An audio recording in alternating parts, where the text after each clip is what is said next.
Welcome to part one of the OLA Staff Training Roundtables Training the Trainers session. In this section, you'll learn about the mindset shift that must happen for the subject matter expert to become an effective trainer, the importance of using authentic speech and dynamic physical behavior, and how to use adult learning concepts to help the subject matter expert learn to be a more effective presenter. The subject matter expert knows their stuff. They have the information and they're eager to share it with others. They know this information transfer will be the key to our success. Once the learners hear from them, they'll be able to take on whatever new challenges await them.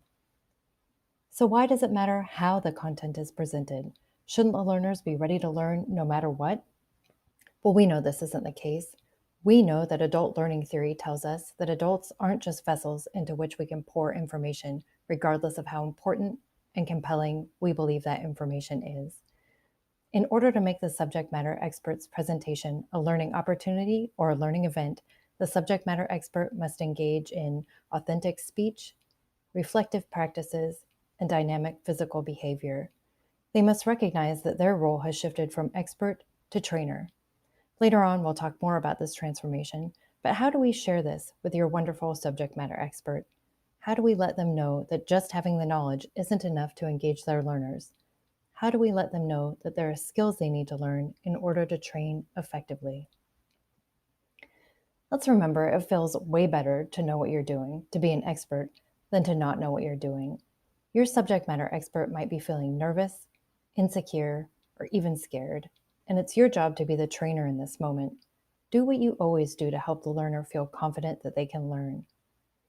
Just like with any other learner, you need to share what they're going to learn from you, why it helps them, and how it relates to their own experiences. Be transparent. Training is a set of skills that they can learn, but they're not going to succeed without reflection. Let them know it'll take time to prepare. Tell them that effective presenters chunk information, acknowledge learners' own experiences, and include time for reflection. This doesn't happen without planning. Effective presenters use their bodies too. This is also a set of skills that they can learn with practice. Share with your subject matter expert what you mean by authenticity. This new trainer doesn't have to leave their personality behind, and they shouldn't. Being authentic means greeting people when they come into the room, not artificially pretending to be doing some other kind of work until the clock strikes noon and the presentation begins. Remind the new trainer this is going to help get their audience on their side and ready to learn.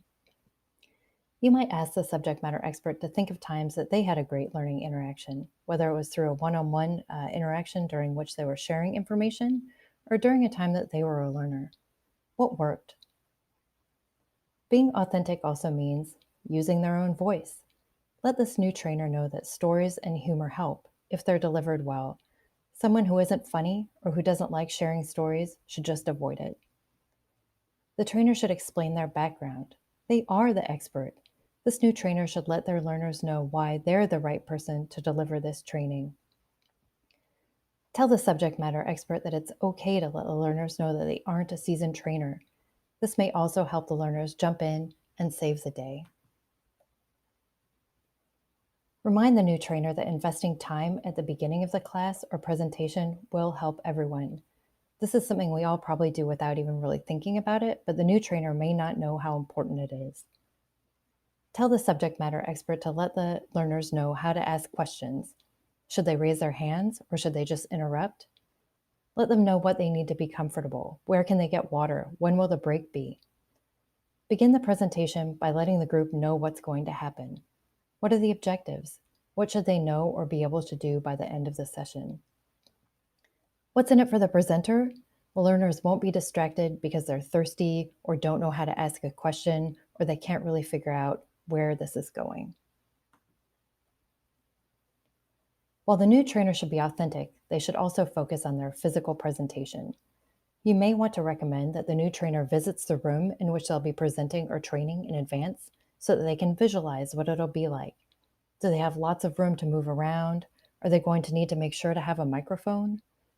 Let the new trainer know that learners will stay more tuned in if they can easily hear and understand the presenter. They should practice projecting their voice and making sure they're not reading their presentation in a monotone. Gesturing appropriately will do the same thing. Big gestures for a big room and smaller gestures for a more intimate setting will help the audience feel more connected with the presenter. And you may also want to let the new presenter know that it's okay to use notes or even to read from their notes, but it's really important to look up and make eye contact regularly in order to take the pulse of the room, to make the audience feel more connected to the presentation, and to establish a feeling of responsibility to the presenter. Catching the eye of a member of your audience makes a person feel rude if they disengage with your presentation. Let the new trainer know that as they use eye contact to read the room, they can expect varied results. Does everyone look entranced? Are there lots of people who look dazed out or tired? How many people are checking their phone? They shouldn't take any of this stuff personally. We know this as trainers, but it might be devastating for the subject matter expert. Let them know. People check out when they're overwhelmed. Dial it back. Ask a question. When did this content apply in your own life? Let them know to pause for questions and feedback. And with practice, they'll be able to adjust. But at first, it's hard. They just want to get through the presentation. Remind them, this isn't life or death. The learners are going to learn something, even if the presentation is terrible. Learners are generally kind and forgiving. This is a relationship, not a one-way street. And this is a learning journey for them as well. I hope this information will help guide your subject matter expert to a successful presentation. Thanks for watching, and stay tuned to learn about classroom management.